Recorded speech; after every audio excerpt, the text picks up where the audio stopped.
आज थिला मकर संक्रांति।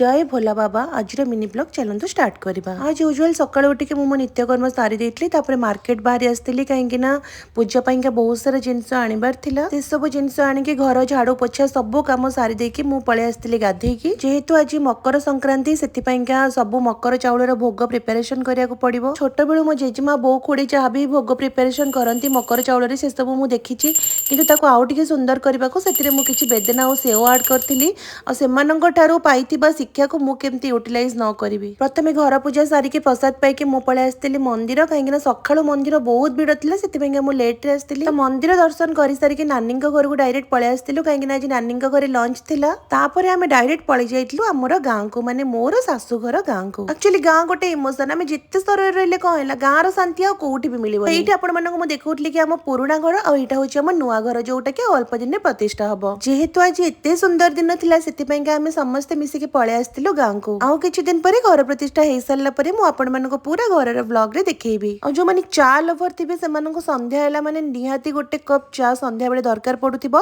सेथिपेंका खुडी बने दितले अदरक वाला टेस्टी वाला चा और चा पेकी आमे समस्त एठी खट्टी करथिलु। तापरे आमे घर को रिटर्न करी आस्थिलु। नाइ मो गां आसीछु बरा आलू कसा छाडी के जेबो ना। आ ए शीत पगरे गरम गरम बरा को आलू कसा हेले तो जमी गला। जेहेतु मकर संक्रांति थिला बाट सारा हमको अटके कि से माने भोग दउथिले। गां लोकंक मन भलिया कोनोसी सहरियांक मन हे परिबनी। बस एमती किछि थिला हमर दिन। आपण मानक मकर संक्रांति केमती कोन गला मते कमेंट सेक्शन में जणाइबे। और वीडियो भल लागितले चैनल को सब्सक्राइब कर देबे।